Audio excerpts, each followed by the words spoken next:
Good evening, and welcome to another edition of the FTTC podcast, sponsored by GolfZoo.com, the golf trip planning home for the FTTC's animals. We are your home for breaking news and breaking balls in fantasy sports world. From touchdowns to tailgates, we've got it all covered with a dash of witty banter. I'm your host, Jason Stankiewicz, and today, as we boil down to the final weeks of the regular season, we are checking in with one of our playoff hopefuls, looking to pull off a Hanukkah miracle. A man of much luck who's been pretty unlucky this year. Without further ado, let's get to a nice interview with Nate Johnson. Ladies and gentlemen, we are joined today by a man truly in need of a lucky charm as he tries to slyly sneak his way back into the playoff picture. The owner of Mike's Lucky Charm, Mr. Nate Johnson. Nate, how we doing?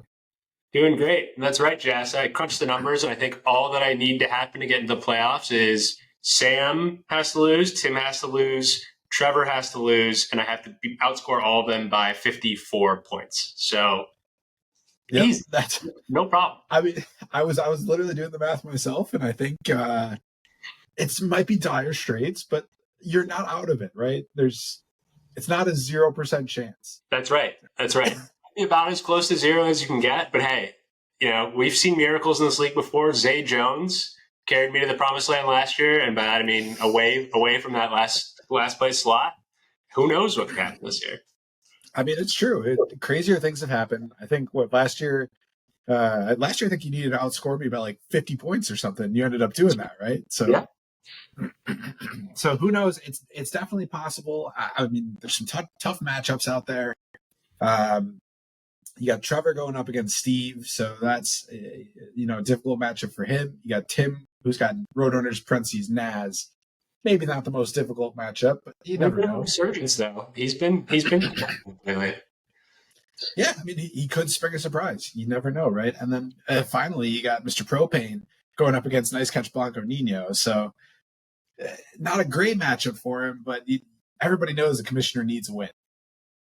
And I'm never a big fan of rooting for the commissioner, and it is really a conflict of interest in that I would love for him to lose that matchup just from a I'd love to see him get last place perspective, but I also desperately need him to win it. So,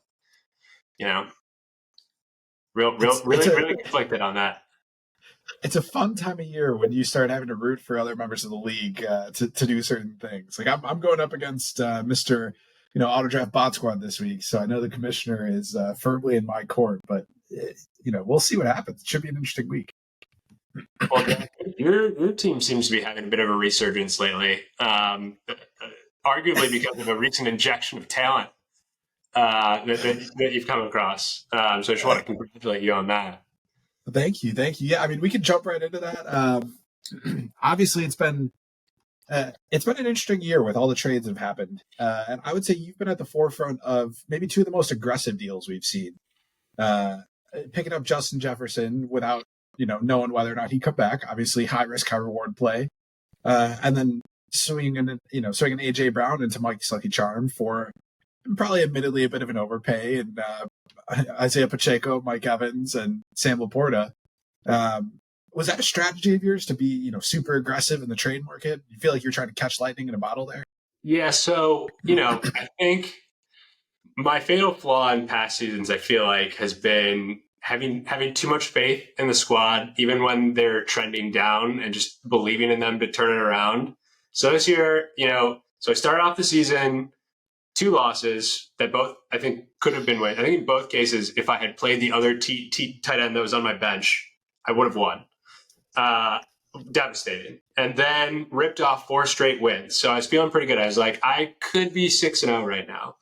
And I was looking at Fantasy Pros. They had like an 84% chance of making the playoffs at that point. So that's when the Justin Jefferson move happened. I was like, Devontae could be terrible for the rest of the season.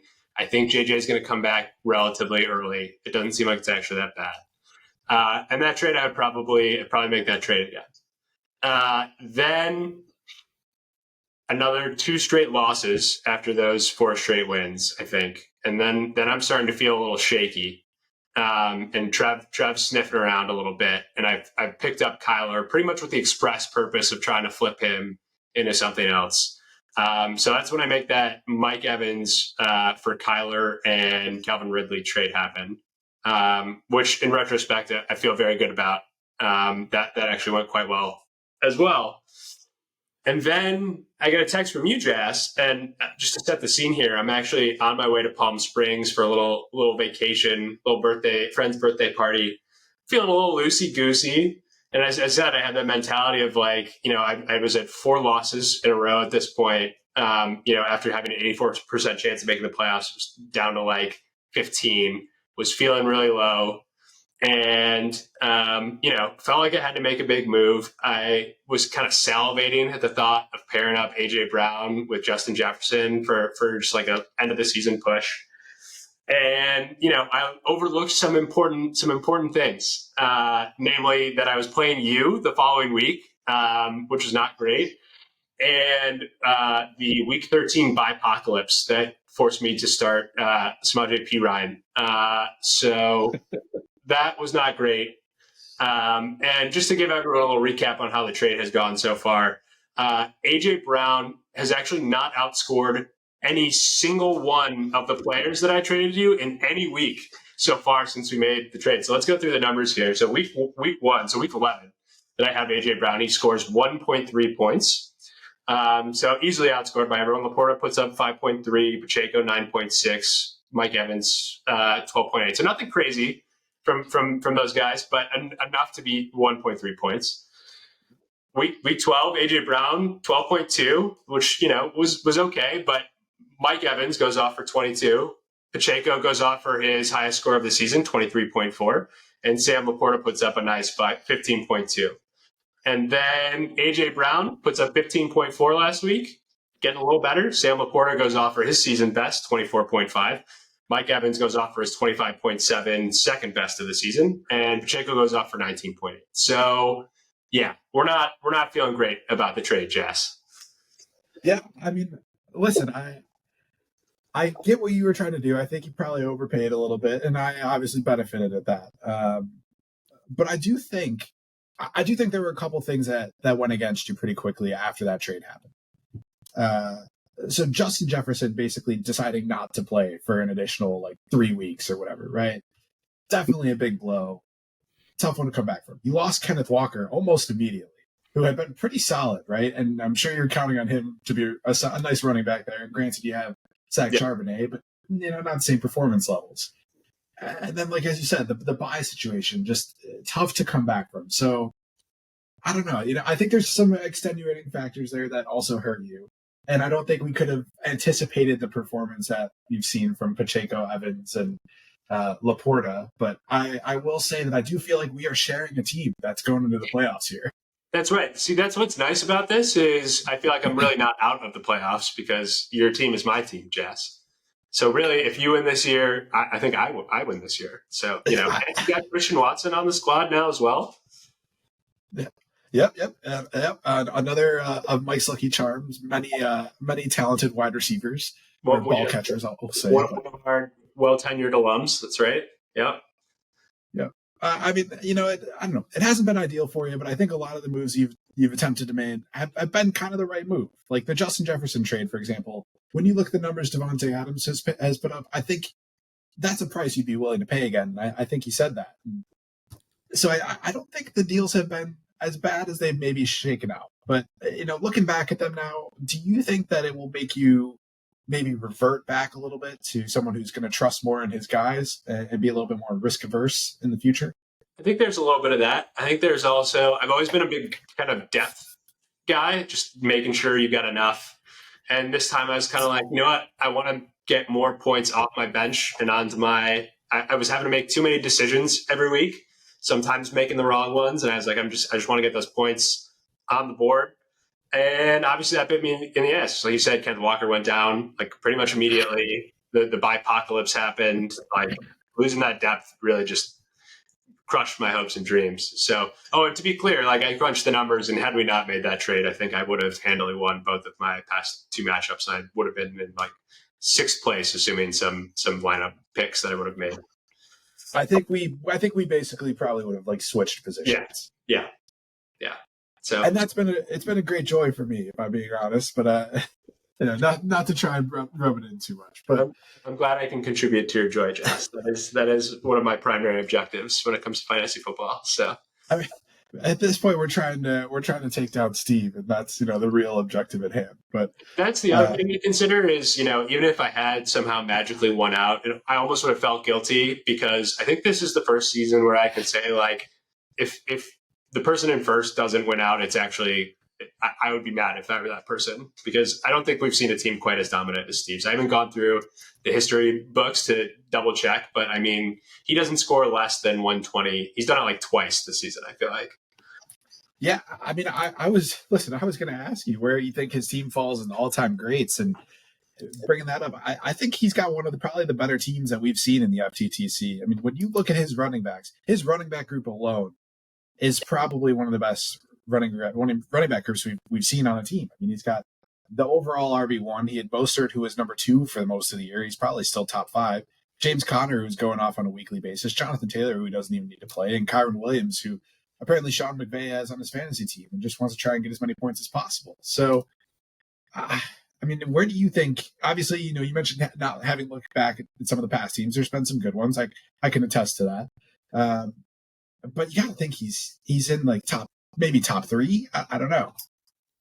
I think it's got to be at least top 3. I actually want to go back through the books and take a look, but like it's probably a little bit of recency bias, but it's the only time I remember just being like, that is clearly the best team in the league, and it's like none of it has been like schedule luck or anything like that. Like it would be kind of a shock if he goes down. So like in my head, it might be the best, but I want to go back and verify that for sure. But like you said, he has the top 1 and 2 running backs on his team in a year where running backs like outside of the top 4 have been completely hit or miss. Like Derrick Henry is the 6th best running back on the season, which is pretty outrageous considering he's put up some like 2 and 3 point weeks. Yeah, it's been totally inconsistent. But he's had the guys that have been consistent. Yeah, Jess's only weakness is at that QB position, as you've been quick to point out every week. But he's survived. So he actually, I don't know if you know this, but he's put together an Excel spreadsheet that I'm sure he'd be happy to share with you in the league that tracks his average points that he's getting out of the QB position versus everyone else in the league. So you've definitely put a bit of a chip on his shoulder in that regard. But he was like top 3 or top 4 in points for at the QB position as well, just based on his rotation, which is also wild. I mean, that's insane. And I'm glad to hear that he's had that chip on his shoulder. I mean, obviously he had a chip on his shoulder coming into the year, right? Everybody against him. So it's been a good, story for the neutral observers to see as Take a Stand has really shut down all his critics this year.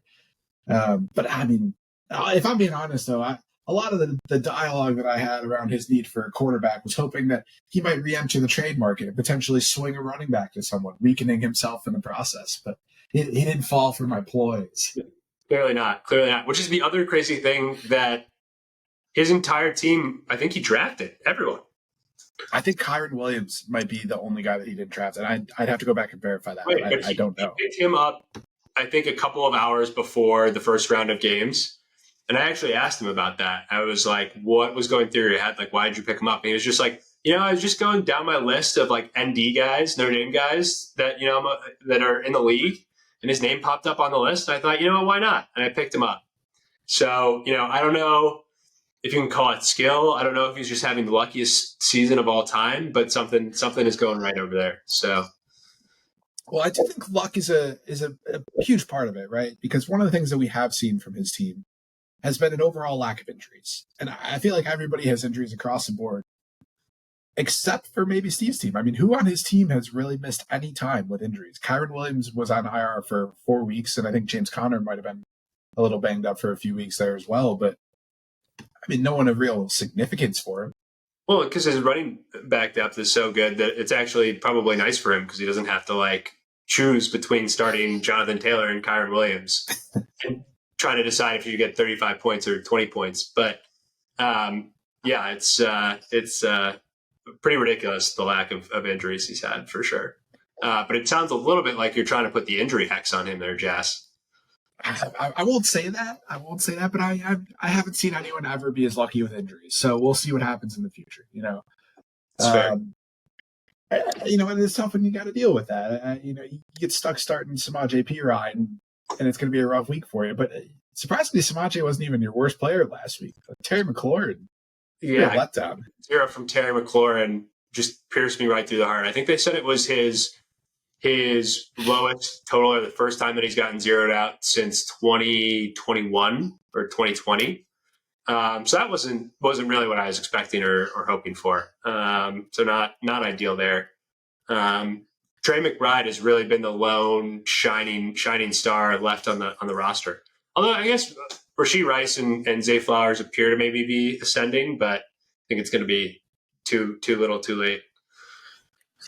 Yeah, it may just be. I will say that just for the neutrals out there, the observers, it's been a tough season for you in terms of points against. I think you have the third most points against. I didn't realize that. Which you have 150 more points against than I do, so that's almost an extra 12 points a week that you're getting scored against you, which is tough to deal with. I know it can be frustrating when that pops up, but at least everyone understands that Mike's lucky charm has been rather unlucky this year. Well, thank you, Jess. Now I have somewhere else to lay the blame, so I appreciate that. Absolutely, but I think there's a couple teams that are quite blameless at this point of the season. All the way down at the bottom, you got Auto Draft Bot Squad, nice catch, Blanco Nino. I think you're already kind of in the commissioner's corner, but I gotta run it out there. You think Cookie Boy is going to be fishing his cookies out of the trash after this week, or you think the commissioner is going to finally see his day of reckoning? Man, it would really warm my heart. Honestly, win or lose, it's going to be a win for me. But I would like to see him come in last, just because he has talked the absolute most shit and has not really been deterred by the fact that he has by far the worst team in the league. And I think he may get some luck here with Zeke, taking over the lead back role in New England. I think that's going to be pretty fortuitous for him. The squad doesn't look as bad this week as it has in past weeks, so I think it's going to be a close contest. But it really comes down to can Adam Thielen turn back the clock to the beginning of the season? Can DK Metcalf kind of repeat what he did last week? Can Austin Eckler get off his ass? Like, the talent is kind of there for Cookie, and they gotta just put it together this week. So I could really see it going either way. In my heart of hearts, I'd love for the Auto Draft Bot Squad to pull through, but I could see it going either way. And I'll tell you, if we're in, if we're in Steve's position, for example, and I was playing Cookie Boy this week, I'd potentially think about maybe sitting some starters and seeing what might happen, create a little chaos. But I don't know if I'm quite in a position to do that. But I have clinched a playoff spot, so we gotta look at the matchups here and who we might want to face. I like that a lot, Jess. That's what got you to third place, that kind of thinking. All right. Well, as we boil down here, we're obviously coming to the end of the season, but we're also coming to the festive period of the year. So I want to do a quick holiday rapid fire roundup here, just to wind things down. So right off the top of your head, favorite holiday movie? Favorite holiday movie? Love Actually. Easy. Love Actually. Okay. Yeah. Fair enough. Favorite holiday dessert? I would say just a classic, like, iced sugar cookie. Some white frosting, maybe some green and red sprinkles on there. That's got to be it. Okay.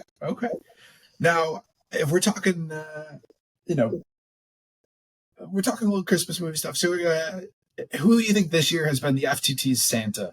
Giving out gifts to the league. Yes, I think it's been me.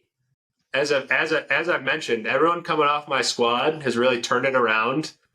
Pretty much the first week after leaving the squad.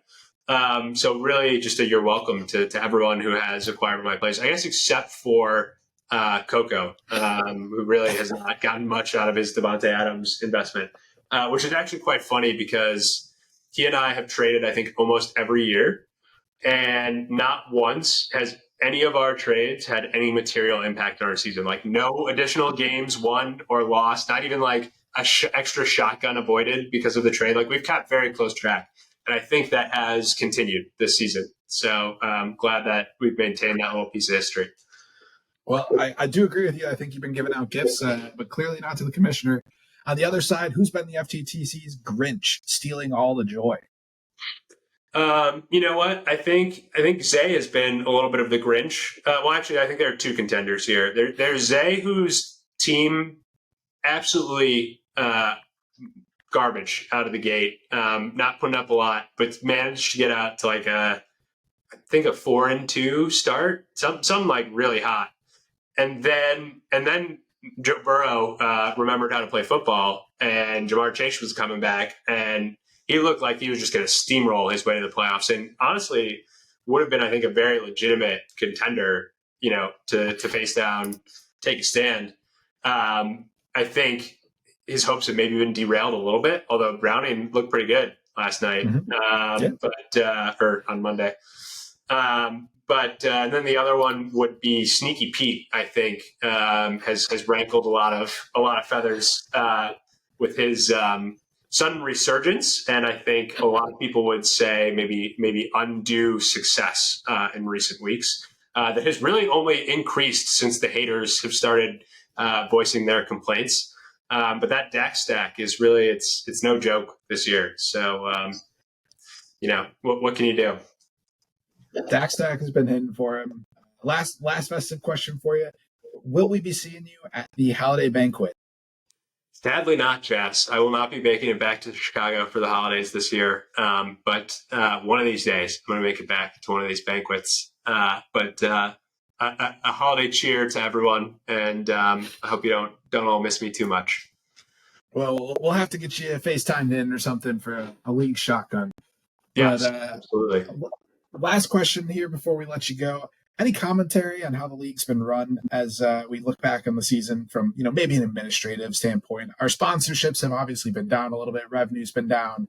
Overall interest has been peaking at some points, but generally people are pretty critical of the job the commissioner's done. Wanted to get your take and see if there are any final thoughts on that. Yeah, I mean, he's been doing a pretty poor job of running things for many years now, and I would say this year was really no different. I think the big thing that everyone was pushing for this year was for him to get some sort of celebrity girlfriend or boyfriend, just someone in the door. And I know you suggested Beyonce, which I thought was a fantastic idea. But he has not been able to make that happen, which I think has been kind of disappointing to everyone. I think just across the league, scoring has been down. So maybe he'll be looking at some rule changes, this season to help get those numbers up, as the NFL kind of tends to do.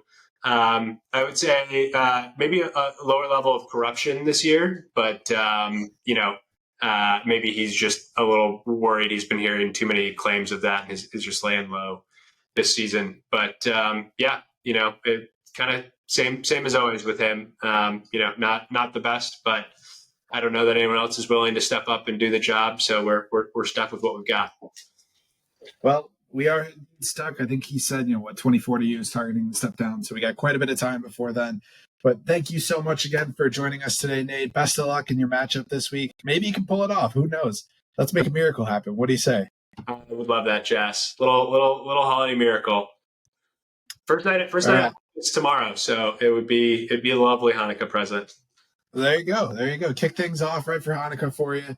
But otherwise, man, I wish you nothing but the best, and we'll catch up with you sometime soon.